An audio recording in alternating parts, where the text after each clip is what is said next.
किया हुआ। तो मेले शब्द जो है वो गुजराती शब्द है। तो यहाँ कहते हैं यही अवसर चाहिए परम। अब भक्त है, भक्त को कभी चाहिए की बात ही नहीं होती है, उसको तो जही विधि प्रभु प्रसन्न मन होई, करुणा सागर कीजिए सोई। उसकी अपनी चाहना तो होती ही नहीं है, कहते चाह गई चिंता गई। और मनवा बेपरवाह जिसको कछु न चाहिए सो शाहन के शाह। अब यहां तो नारद जी को चाहिए, क्या चाहिए कि यही अवसर चाहिए परम शोभा रूप और निशा, सुंदर परम सुंदर रूप चाहिए मुझे। मांग खड़ी हो गई। अब उस मांग को पूरा करने के लिए अब उनको हाथ पैर तो मारने ही पड़ेंगे। बिल्कुल संसारी हो गए ना, कि जैसे संसार में व्यक्ति को कामना जलती है उसके लिए वो आयास प्रयास करते हैं। अब भगवान का नाम स्मरण चिंतन कुछ नहीं, अब तो सिर्फ और सिर्फ उनको, इसलिए वो ऊहा में जा रहे हैं। और कारण यह कि जो बिलो के रीझे कोई उस राजकुमारी को रिझाने के लिए चाहिए। अभी हम लोग भी यहाँ पर जो सब चाहे कामनाएं करते हैं इसीलिए तो कि संसार किसी तरह रीझ जाए। हम संसार रीझेगा तो फिर हमारी भी कुछ वाह होगी, हमारे भी कुछ अपने हित साधे जाएंगे। तो यहाँ पर अब मांग रूप रहे हैं, क्योंकि संसार हमेशा प्रभावित होता है रूप से। पहले तो रूप ही देखा जाता है ना, लोग कहते हैं भाई कपड़े अच्छे पहने होंगे ना तो अच्छी आंख भगत होएगी, वरना तो कहाँ पर कोई पूछने वाला ही नहीं। और जो ये मिर्जा गालिब जी के संबंध में एक कथा आती है कि शहंशाह ने उसको बुलाया कि आप आइए हमारी पार्टी में, ऐसा आप सबको पता ही है उस कथा के बारे में। तो मिर्जा जी कितनी बार गए, वहां पर उनको प्रवेश ही नहीं मिला। तो उनके साथियों ने बोला प्रवेश कहाँ से मिलेगा, तुम ऐसे कपड़े पहनकर जाते हो तो तुम्हें कहाँ से प्रवेश मिलेगा, कपड़े जब पहन के अच्छे जाओ तो तुम्हें मिले प्रवेश। अब वो जब गए हैं वहां पर अच्छे कपड़े पहन कर, और जब वहां दस्तरखाने में बैठे और भोजन लगा तो वहां सब सामान था, तो वो सामान लेके कचौरी उठाई, जलेबी उठाई, तो कह रहे ले तू खा, इधर अपनी उसको कमीज को बोल रहे ले तू खा। तो वो बड़े हैरान हो गए सब लोग कि ये क्या हो रहा है। हम तो मानते हैं कि मिर्जा जी बहुत बड़े उत्कृष्ट कोटि के इतने कवि हैं और रचनाकार हैं, और ये कैसा बिहेव कर रहे हैं। तो उन्होंने पूछा कि भाई आप ऐसा कैसे कर रहे हैं वर्तन। उन्होंने कहा मिर्जा तो यहाँ पर 3 बार आया था और उसको आने ही नहीं दिया, ये तो आओ भगत जो हुई है ये तो कपड़ों के कारण हुई है। तो यहाँ पर संसार जो है, आपने सुना ही होगा लोगों को कि भाई मेकअप शेकअप करके जाओ, अच्छे कपड़े चाहे मांग के पहन के लेकर जाने पड़े, चाहे नकली लेके आने पड़े, पर कैसे भी करके पहनने, क्योंकि संसार रीझ जाए। और संसार की ये अवस्था है कि कहते हैं कि एक बूढ़ी माई ने अपने पूरी की पूरी उम्र की सारी जो सेविंग्स थी उसको लगाकर एक सोने की अंगूठी बनाई, और वो अंगूठी उसने पहन ली अपने हाथ में। अब किसी को कहाँ परवाह कि कौन पहन रहा है कौन नहीं। और हम सब महिलाओं का तो ये एक अनुभव रहता ही है कि कहीं भी कितना सज के चले जाए, कोई दूसरी महिला ये नहीं कहेगी तू बहुत अच्छी लग रही है, खुद में अपने इतनी मग्न रहती है कि उसको लगता है कि मैं ही सबसे बढ़िया हूँ। तो ये स्वाभाविक है। तो हर आदमी को अपना ही सुंदरता दिखती है, क्योंकि अपने ही में इतने मन मुग्ध हुए रहते हैं। तो वहां पर वो इतना पैसा खर्च करा। किसी ने एक बार भी ये नहीं कहा कि इतनी अच्छी अंगूठी पहनी मैया। उसने क्या किया कि अपने घर में अपनी झोपड़ी को ही उसने आग लगाई, और जब आग लगाई तो फिर वहां कह रही है उसी उंगली से अरे वहां पानी डालो वहां पानी डालो, और उस आग के प्रकाश में वो जो सोने की अंगूठी थी वो चमक पड़ी। तो उन्होंने कहा मैया यह अंगूठी आपने कब बनवाई। कहते पहले पूछ लेना तो ये झोपड़ी तो ना जलानी पड़ती। तो कई बार हम लोग अपने घर में कितना ही कुछ कैसा हो, चाहे लोन लेना पड़े चाहे कुछ भी करना पड़े, लेकिन प्रभावित करने के लिए ये हमारी स्वाभाविक मानसिकता है, जीव धर्म है ना हमारा। तो संसार में ये सब, तो आज नारद जी जैसे परम संत भी उसी माया के चक्कर में पड़ चुके, और ये बड़ा सूत्र है हमारे लिए। कि नित्य प्रति वो स्मरण करते हैं हरि नाम का, लेकिन कब कहाँ क्या घटना घट जाए, और जो जितनी ऊंचाई पे होता है ना, उसका जरा सा पैर हल्का सा एक इधर उधर होता है तो वो सीधा का सीधा ही नीचे तक घाटी में आता है। इसीलिए जो जितने ऊंचाई पे पहुंचते हैं उनके लिए तो जिम्मेदारियां और सावधानियां और बढ़ती चली जाती है। समाज अगर कुछ देता है जिम्मेदारियां या उनकी कुछ कहता है, तो फिर जो कहने वाला है या सुनने वाला, उसकी ज्यादा जिम्मेदारी भी बढ़ जाती है कि हमारा वर्तन भी वैसा होना चाहिए। यहाँ नारद जी की आज यही ऊहापोह चल रही, तुम्हारी मुझे रीझे और मेरे गले में जयमाला डाली। आगे अब गोस्वामी जी वर्णन करते हुए चल रहे हैं, हरि सन मांगो सुंदरताई, हो हरि जात करोवति भाई। मनी मन जाते जाते अब करूँ तो करूँ क्या, कैसे लाऊं, किस उपाय से लाऊं कि सुंदर रूप बन जाए। अब कहते हैं कि इससे जाऊं, भगवान शंकर के पास जाऊं, तो नहीं, भगवान शंकर तो पहले ही मेरे से चल रहे हैं, उनको पहले ही मना कर दिया था कि किसी से बात मत करना। उनको ये बोलूं कि मेरे को परम सुंदर, तो वो कब चाहेंगे परम सुंदरी से मेरा विवाह हो जाए, वो तो मेरे कॉम्पिटिटर है। तो भगवान शंकर का भी ब्लॉक करा। ब्रह्मा जी के लिए भी सोचा कि ब्रह्मा जी के पास जाऊं, तो नहीं, वो पिताजी हैं, उनसे कहते हुए शर्म आएगी कि बिहाने के लिए मेरे को परम सुंदर चाहिए, हो गए कहाँ को भजन करना, कहाँ पहुंच गया। तो पिताजी से भी नहीं कहना। इंद्र भी जो है, इंद्र की भी उतनी क्षमता नहीं है, वो तो दूसरों से ही मांगते रहते हैं। तो पर एक ही मेरे को देख रहे हैं कि जो हरि है ना, बस उन्होंने ही मेरे को कहा था, और बड़ी प्रसन्नता से उन्होंने मेरे को कहा था कि तुम्हारे भजन से तो कितने लोगों का कल्याण हो जाता है। उन्होंने मेरा सही मायने में मूल्यांकन करा था, वही मेरे सच्चे विदेशी हैं और उन्हीं के पास में जाता हूँ। यहाँ एक बहुत सुंदर गोस्वामी जी एक सूत्र डाल रहे हैं, संसार में जो तुम्हारे कल्याण के लिए तुम्हें कभी कभी वो अप्रिय लगे तो उसको हमें अपना शत्रु नहीं मान लेना चाहिए, क्योंकि कड़वी दवाई ही हमारे रोग का निदान करती है। मीठी वस्तु तो हमारे कभी कभी रोग को बढ़ा देती है। वैसे भी कड़वी बात जो है, सच्ची जो बात होती है वो कड़वी होती है, वो कड़वी होती है। तो इसीलिए भगवान शंकर के पास, और शंकर जी तो कभी भी उनको गलत हाथ नहीं करते, लेकिन यहाँ अभी बोलेंगे ना कि प्रभु तो कौतुकी है, उनको तो मजा आता है कि और यहाँ पर क्षीर सागर में बैठे बैठे लक्ष्मी जी पैर दबा रही हैं, अब कुछ और करने को है नहीं, तो चलो अब ये कौतुक करते हैं, आनंद, यही तो उनका आनंद है। उनके पास कौन सा व्हाट्सएप है, सोशल मीडिया, उनके तो संतों के जो चरित्र है इससे आनंद लेते हैं, ये चुटकुले होते हैं, ये चुटकुले हैं। और इन्हीं चरित्रों को जब भक्त गाते हैं, आनंद लेते हैं, तो प्रभु को भी आनंद होता है और भक्तों को भी आनंद होता है। तो यहाँ पर अब उनको एकदम प्रभु की याद है, और यही नारद जी की बहुत बड़ी महानता है, क्योंकि जन्म जन्म से उन्होंने प्रभु का नाम लिया था, तो उस समय भी जो उनको सहायता की याद आए तो अपने प्रभु की ही आई। ये बहुत हमारे लिए भी एक सुंदर सूत्र है। कभी भी हम संसारी जीव हैं, हमें कुछ भी मांगना है, कुछ भी हमारी कमियां हैं, अगर वो गति हमारी हरि की तरफ होगी तो हरि अपने आप ही हमें उस जो हमारा परम हित होगा उसमें से हमें उबार देंगे। संसार में जाएंगे तो डूब जाएंगे, लेकिन परमात्मा की तरफ कैसे भी हो, हरि की तरफ हमारी गति होनी चाहिए।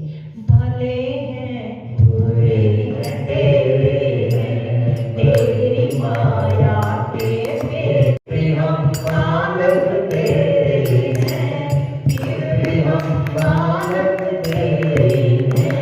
राम तुम बड़े दयालु हो, हरि तुम बड़े दयालु हो। वो कहते हैं, स्वामी रामसुदास जी से किसी ने पूछा कि प्रभु हम इतना बुलाते हैं, प्रभु को इतना याद करते हैं, इतना सत्संग करते हैं, ना तो मन टिकता है और ना ही हमें प्रभु अनुभव में आते हैं, हम क्या करें। तो उन्होंने कहा कुछ मत करो, सिर्फ और सिर्फ उसको पुकारते हो। उसको पुकारोगे तो अपने आप ही उनको भी कभी दया आएगी, क्योंकि वो दीन बंधु भी हैं और करुणा निधान भी है। तो यहाँ पर नारद जी ने हरि को उस समय याद किया, और गोस्वामी जी कहते हैं मोरे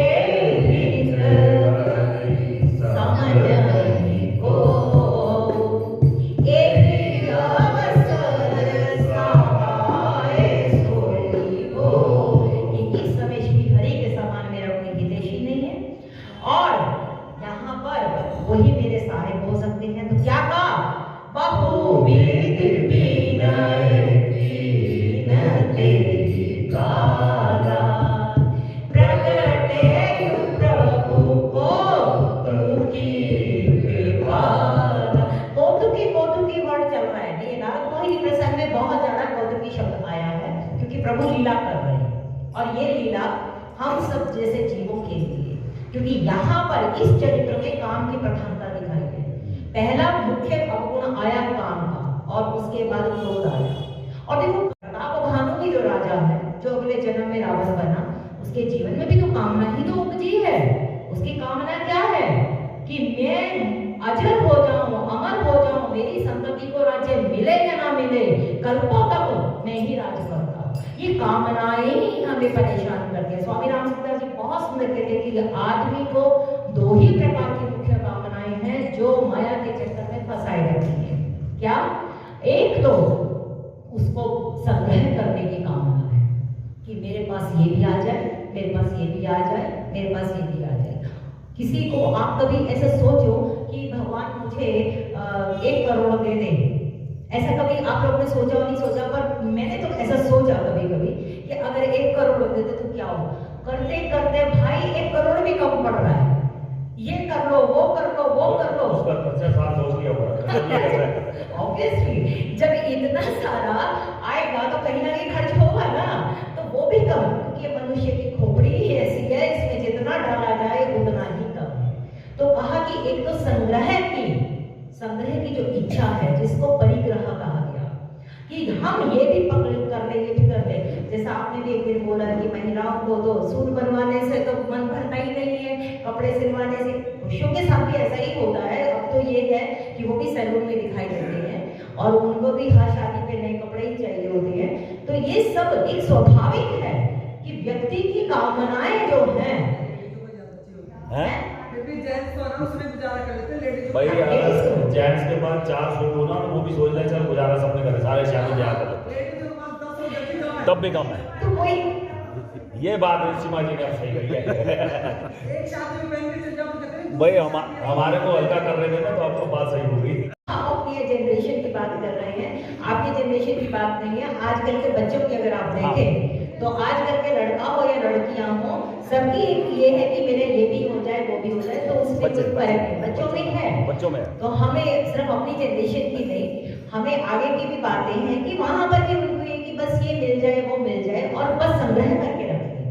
ये नहीं कि फिर उसको बांटे भी, अलमारियों में ढेर के ढेर होंगे, लेकिन वो बांटना नहीं है, बस आ जाए। तो पहली एक बताया माया का अवरोध, जो माया का तत्व है जीव में, परिग्रह करना, संग्रह करना। और दूसरा जो संग्रह किया उसका भोग करना, नित्य प्रति भोग करना। बस मैं ये भी भोग लूं, मैं वो भी भोग लूं, वो भी भोग लूं, चाहे उससे बीमारी हो जाए, चाहे उससे अजीर्ण हो जाए, लेकिन भोग वृत्ति जब तक हमारे भीतर बनी हुई है तब तक वो इच्छाएं हमारे को संसार चक्कर में लगाए। सत्संग क्या करता है? धीरे धीरे हमें इन सब चीजों की समझ देता है, विवेक देता है, और विवेक से बिनु सत्संग विवेक नहीं। और यहाँ पर सत्संग के से जो पाया विवेक होता है तो व्यक्ति कहता है अब कितना करें। धीरे धीरे उसमें विरति आनी शुरू हो जाती है, वैराग्य आना शुरू है, समझ पैदा हो जाती है, और ये सत्संग का फल है। तो यहाँ पर स्वामी जी कहते हैं कि नारद जी जब रास्ते में जा रहे हैं तो जाते जाते उन्होंने अब यही सोचा कि हरि ही मेरे साहेब हैं, और बहुविध विनय कीनते काला। बहुविधि शब्द आता है। श्रीमन नारायण, नारायण का तो जाप करते हैं, श्रीमन नारायण नारायण नारायण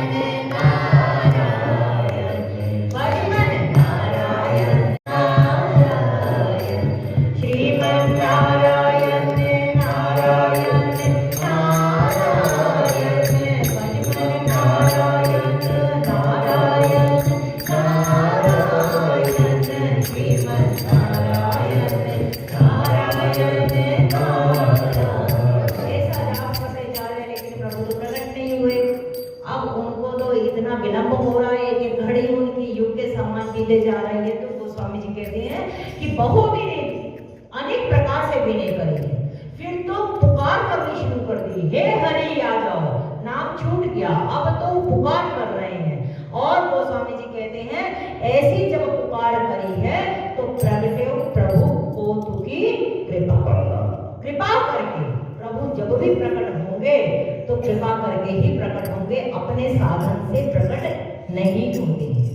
तो यहाँ पर जब बहुत ज्यादा एक यहाँ अगली पंक्ति में बोल रहे हैं ना कि अति आरती कही कथा, आर्त भाव से प्रकट मतलब उन्होंने अपनी विनती करी है कि प्रभु अब मेरे को इस समय आपकी बहुत जरूरत है, आप जल्दी आओ, आंखों में आंसू है। और ऐसे भाव लेकर जब मन एकदम केंद्रित हो गया तो उसी समय प्रभु प्रकट हुए। गोस्वामी जी यहाँ बहुत सुंदर सूत्र देते हैं कि उनको किसी तीर्थ में जाने की जरूरत नहीं पड़ी, किसी मंदिर में जाने की जरूरत नहीं पड़ी, प्रभु वहां पर मार्ग में ही उनको जहां उन्होंने पुकारा वहीं प्रकट हो गए। यहाँ पर स्वामी रामसूदास जी का एक बहुत सुंदर सूत्र है कि जहां पर हो, और मानस का भी तो यही सूत्र है कि जहां हो वहीं पर तुम जब पुकार करोगे, प्रार्थना करोगे, प्रतीक्षा करोगे, तो जितनी पुकार में तीव्रता होगी उतनी ही तीव्रता से परमात्मा भी तुम्हारे सामने प्रकट हो पाएगा। प्रभु हरि व्यापक सर्वत्र समाना रहे हैं, क्योंकि माया ने अभी माया चिन्ह न देखिए जैसे निर्गुण ब्रह्म। जैसे वो होता है ना तालाब में पूरी नहीं होती है, कमल होता है ना, कमल के जो छोटे छोटे पत्ते होते हैं, वो छोटे छोटे पत्तों ने आप देखा वो सरोवर में कि पूरे जल को ढका हुआ होता है। और जैसे काई होती है, वो काई ने भी पूरे जल को ढका होता है। ऐसे ही गोस्वामी जी कहते हैं अरण्यकांड में कि ये परमात्मा जो ब्रह्म रूपी निर्मल जल है, इसको इस पुरीनी ने, कमल की जो पत्ते हैं उन्होंने परमात्मा को ढक रखा है। ऐसे ही इस संसार में, इस माया में परमात्मा का स्वरूप जो है वो ढक रखा है, और परमात्मा उस माया के आगमन से हम सबको देख सकते हैं लेकिन हम उसको नहीं देख पाते। लेकिन जब जिस जीव की जितनी व्याकुलता, जितनी आतुरता होती है, तो उसी आतुरता की एक जिसको कहते हैं रिएक्शन जो होता है, उससे परमात्मा एकदम वहीं प्रकट हो जाते हैं। जिसका बहुत सुंदर उदाहरण हमें प्रहलाद के प्रसंग में दिखता है कि हमने तो उसी समय द्रौपदी के चीर हरण के समय, हमें समय समय पर गज और ग्राह के समय में हमें जैसी जैसी हमारी आकुलता व्याकुलता होगी, परमात्मा, क्योंकि गीता में कहा गया है कि जो मुझे जिस भाव से भजता है उसको मैं भी उसी भाव से भजता हूँ। हम भी अपने मस्त हैं। देखो विषयी जीव का क्या होता है कि वो अपने संसारिक कार्यों में लगा हुआ है, तो परमात्मा भीतर बैठा है। हमें वांशो जीव लोका जीव भूत सनातन, गीता का श्लोक है। और यहाँ क्या है मानस का कि ईश्वर अंश जीव अविनाशी, चेतन अमल से सुग्रासी। परमात्मा हमारे भीतर सब विराजित है और वो देखता है कि बालक ठीक है, अपना घूम रहा है, फिर रहा है, अपने भोगों में मस्त है, तो वो भी शास्त्र दृष्टा बनकर दूर से बैठा बैठा देखता है कि ठीक है वो भी मस्त है तो हम भी मस्त हैं। लेकिन जब उसको लगता है कि अब बहुत हो गया, मैं सो लेता हूँ, खा लेता हूँ, घूम लेता हूँ, और ये काम तो पशु भी कर रहे हैं, तो मैं जब मनुष्य जीवन लिया है तो मैं कुछ अपना विकास, आत्मा का भी विकास करूँ। जब ऐसा विवेक उसके भीतर जगता है, इच्छा जगती है, तो वो कुछ सत्संग के प्रभाव से अच्छे कार्य करना शुरू करता है। किसी के लिए कुछ अच्छे कार्य करेगा तो भीतर में रही उसकी जो आत्मा है, जो परमात्मा का ही स्वरूप है, वो भीतर से ही उसको आनंद देती है, उसको अच्छा लगता है। आप एक अपना खुद का भी अनुभव होगा कि जब हम कुछ अच्छा काम करते हैं तो हमें भीतर से कुछ आनंद, और परमात्मा का नाम ही आनंद है। आप कोई किताब पढ़ रहे हो, कोई सत्संग सुन रहे हो, कोई शास्त्र पढ़ रहे हो, किसी के साथ वार्तालाप करो, सात्विक आनंद, प्रभु की याद आनी शुरू हो जाए तो समझ लेना परमात्मा ने आपको छुआ है, क्योंकि परमात्मा का नाम ही आनंद है। तो उस समय जो आपको शुभ कार्य, अच्छे कार्य करते समय जो एक आनंद की अनुभूति भीतर से होती है, तो परमात्मा थोड़ा थोड़ा एक्टिव होता है कि हाँ अब इसको मेरी तरफ आए, तो धीरे धीरे वो और हमें प्रेरित करता है और हमारे लिए अनुकूलता लाता है। फिर एक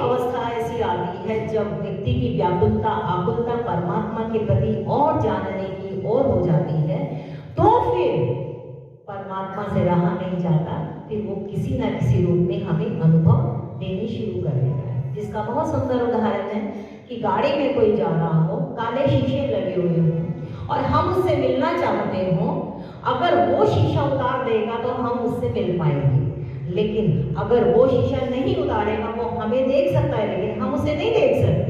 ऐसे ही परमात्मा माया का आवरण के साथ इसका साक्षात्कार होना शुरू हो जाता है। भगवान में बहुत संतों की कथाएं आती है कि परमात्मा ने उनके आकर भोग भी लगाए और उनके साथ हुए। ऐसे ही नारद जी ने जब आकुल व्याकुल अवस्था में, क्योंकि कामना व्यक्ति को इतनी अवस्था तक ले जाती है कि उसको अपने उस संकल्प को पूरा करने के लिए कुछ भी करना होता है।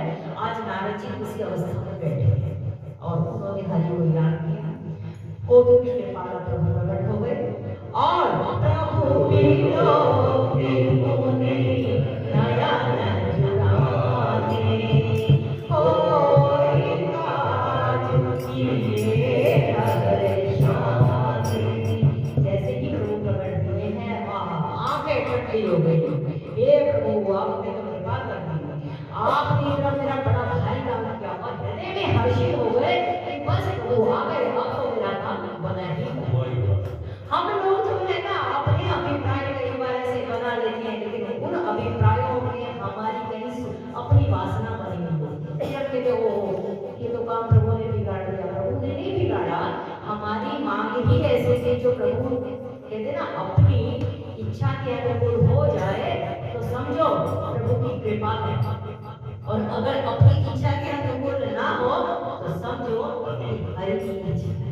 अब कई हम जीव हैं, हम चाहते हैं कि प्रभु हमारी इच्छा को ही अपनी इच्छा बना कर जाए। कई बार हमारी मन की नहीं होती है तो उस समय हम प्रभु को कहते हैं कि ये प्रभु आपने क्या कर दिया, ये समझ लें कि हरि इच्छा भावी बल, और वहां पर ये सूत्र की राजी है हम किसी में जिसमें देते हैं। लेकिन यहाँ गोस्वामी जी कहते हैं नारद जी काल की माया के आवरण में इतने अभिभूत हैं कि भगवान प्रकट हुए और प्रकट होने के साथ उनको एकदम लगा कि बस अब मेरा काम बन जाएगा। और काम क्या बनना है कि परम सुंदर रूप लेना है उस राजकुमारी को।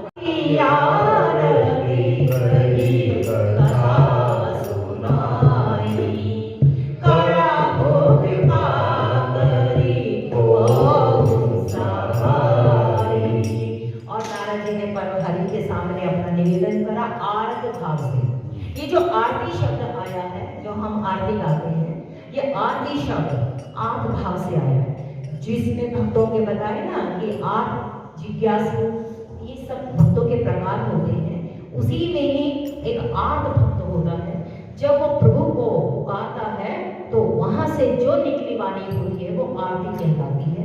तो यहाँ पर नारद जी इस समय आर्त भाव में है, माने इतने ज्यादा विचलित और अवस्था उनकी ऐसी है बस कैसे भी काम पूरा हो जाए और सारी अपनी कथा सुना दे। ये प्रभु मेरे को तो अब एक ऐसे मतलब पूरा कहानी ये नारद जी की खूबसूरती है, क्योंकि साधु है ना, मूल में तो अंश देखो, सोने की चीज हो, सोने की अंगूठी अगर कहीं कीचड़ में गिर जाए तो ये तो नहीं है ना कीचड़ बन जाती है, सोने की अंगूठी सोने की ही रहती है। ऐसे ही साधु कभी कभी अगर कहीं ऐसे आ जाता है माया के वश, लेकिन मूल संस्कार तो बलवा देते ही है ना। कई बार ऐसा सबको से सुना है, तो उन्होंने बोला कि जैसे हम कई बार प्रभु बहुत सोचते हैं कि हम अच्छे बने रहें, अच्छे काम करें, लेकिन फिर उसके बावजूद दिन में कोई ना कोई ऐसा क्षण आ जाएगा कि कभी कभी निंदा हो जाएगी, कभी कुछ हो जाएगा, मतलब हमारा आचरण ऐसा होगा कि हमें खुद को शर्म आएगी कि ऐसा हमें नहीं करना चाहिए, हम इसमें बड़े ग्लानि भाव में रहते हैं। तो उन्होंने बहुत संतों ने कृपा करके एक बहुत सुंदर समाधान दिया कि देखो 24 घंटे में हमारे घर के अंदर ड्राइंग रूम भी होता है, रसोई भी होती है, बेडरूम भी होता है, वॉशरूम भी होता है, सारी चीजें होती हैं। और हम कभी कभी अपने ड्राइंग रूम में भी जाके बैठते हैं, बेडरूम में भी जाते हैं, तो वॉशरूम में भी जाते हैं। जिस समय निंदा कर रहे हो, जिस समय ऐसी कुछ हरकतें कर रहे हो, तो समझ लो कि आप इस समय अपने वॉशरूम में गए हो, है ना, फिर वापस भी आता है शुद्ध होके। तो ये समझो कि जिस समय हम वहां पर थे ऐसी निंदा करने में मस्त थे या कुछ गलत विचारों में मस्त थे, तो हम ऐसी अवस्था में थे। लेकिन जितना समय हम फिर बाहर रहे तो हरि का नाम स्मरण करो ना। जब हरि का नाम स्मरण करेंगे तो धीरे धीरे ये विकार भी हमारे खत्म होते जाएंगे। नारद जी ने यहाँ पर हरि को अपने मन की समस्त जितनी भी बात थी वो सब बता दी। प्रभु अब तो आप ही सहायक बन सकते हो। उस शील निधि राजा की जो कन्या है उसको मैं चाहता हूँ वर्ण करे मुझे और आप मेरे इसमें सहायक बनो। और प्रभु खड़े खड़े मंद मुस्कुराए कि कहा तो ये मुझे ये दिखा रहे थे कि हम काम को जीत चुके हैं और कहा आज ये इसलिए यही ईश्वर की माया है। कभी कभी दिल को यूं ही बहलाया है जिन बातों को खुद नहीं समझे औरों को समझाया। सावधान इसीलिए साधक को ये कहा गया है कि जो सतत सावधान रहे। सावधानी हटी और दुर्घटना घटी। और यहाँ गोस्वामी जी कहते हैं कि आपने भूप देहु प्रभु मोहि, आने भांति नहीं पावो ओहि। ये ओहि वही है जो पंडित जी पिछली कुछ कथाओं में याद करते रहते थे। ओहि तो याद रखना, ये ओहि वही राजकन्या है शील निधि की, जिसको पाने के लिए नारद जी ने भगवान विष्णु से कहा कि प्रभु और कोई रूप चाहिए ही नहीं, बस अपना ही रूप दे दो। ओहि के लिए क्योंकि मुझे ओहि चाहिए। अब चाहिए तो परमात्मा कि प्रभु तू चाहिए, लेकिन माया का ऐसा है कि ओहि के चक्कर में पड़ते हैं।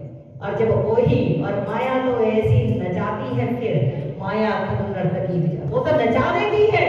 कीर्तन करेंगे तो वो नाचती है हमारे सामने, वरना तो वो हम लोगों को नचा। कहते प्रभु आपका ही रूप चाहिए, आप जैसी सुंदर शोभा रूप विशाल मुझे मिलेगा तभी वो मुझे वर्ण कर पाएगी, और कोई उपाय नहीं है।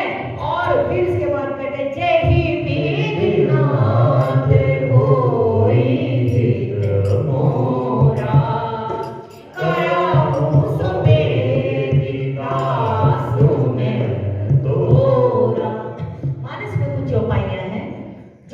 वैसे तो सारी मानस की चौपाइयां मंत्रात्मक ही बताई गई है, लेकिन कुछ कुछ विशेष है। जैसे लास्ट में ना सतपंच चौपाई मनोहर जानी जो नर और उसमें एक ये चौपाई बहुत महत्वपूर्ण है, जो मैं मेरे अपने व्यक्तिगत अनुभव के लिए बोलूं तो ये बहुत सुंदर चौपाई है। कोई भी कामना, हम सब कामना से ही पैदा हुए जीव हैं, कामनाएं हमसे हटेगी नहीं, लेकिन प्रभु के चरणों में रहेंगे तो कभी कृपा करेंगे। कामनाएं भी करनी है, मांग भी करनी है तो हरि के चरणों में करो, लेकिन मांग करने के बाद ये अधारी जरूर करो। जय ही विधिनाथ कोई चित्र मोरा, कराहु सबे विकास में तो। बच्चों ये चौपाई याद कर लेना तुम भी। ये चौपाई बहुत खूबसूरत है, क्योंकि जो कामनाएं हमें नहीं पता वो हमारे हित के लिए नहीं है, क्योंकि हम धरातल के लोग हैं, हमें सिर्फ उतना ही दिखता है जो सामने है, लेकिन जो 12वीं मंजिल पे बैठा होगा उसको दूर तक का दिखता होगा। कभी कभी आपने जीवन में अनुभव करा होगा कि हम ये मांगते थे वो मांगते थे, लेकिन कालांतर में वो चीज नहीं मिली तो हमें लगा कि अच्छा ही हुआ या हमारे कल्याण में ही रहा। तो इसीलिए ये वाली जो पंक्ति है, जय ही विधिनाथ कोई है, हे प्रभु आप मेरे नाथ हैं और मेरा संसार में कोई सहायक नहीं है, आप मेरे लिए जो मेरे हित में होगा वही आप करें, ऐसी जो मांग करी। अब ये भगवान नारद जी ने अपने मुख से खुद बोली है, तभी भगवान भी उनका आगे जो बोलेंगे वो कल्याण करेंगे। संत का स्वभाव है, संत जब भी कुछ करेगा तो वो प्रभु के चरणों में अर्पण करके ही करेगा। और यहाँ देख के नीचे माया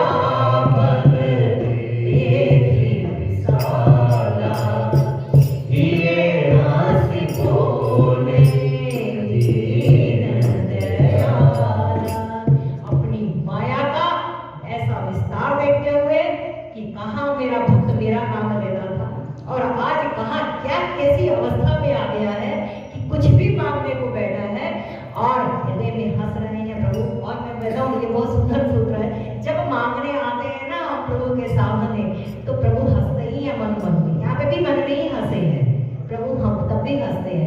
गया फिर भिखारी मांगने के लिए कि ये कर है, अब ये दे दो, अब ये दे दो। कई बार तो हम साधन भी नहीं करते, बस मांगते ही रहते हैं, तो वो मन में हंसते हैं। फिर कभी हमारे प्रारब्ध में होगा तो देंगे और कभी नहीं होगा, क्योंकि वो बंधन में नहीं है, बंधन में तो भक्त के ही रहते हैं। तो यहाँ पर हृदय में हंसते हुए दीन दयाला, दीन मैंने अब इस समय नारद जी की जो अवस्था है, आत्म भाव है, दीन भाव है, ऐसे दीन पे दया करने के लिए क्या बोलते हैं, जेहि विधि होई परम हित, नारद सुनहु तुम्हार, सोई हम करब न आन कछु, भजन न विषाद। हे नारद जी, हम वही करेंगे जिसमें आपका परम हित होगा। नारद जी ने तो हित मांगा था कि जय विधि होई नाम हित होगा, लेकिन परमात्मा हमेशा हमारा परम हित ही करता है। तो कहते जिसमें आपका परम हित होगा, हे नारद जी मैं वही करूंगा, मेरा वचन वृषा में छूट नहीं हो सकता है। अब प्रभु क्या आगे कौतुक करते हैं नारद जी के साथ, और नारद जी की लीला के आगे चलती है, उसका विशद और विशेष वर्णन पंडित जी के मुखार से होगा। आनंद होगा, प्रभु भी कौतुकी है, हम भी कौतुकी है, आनंद ले रहे हैं।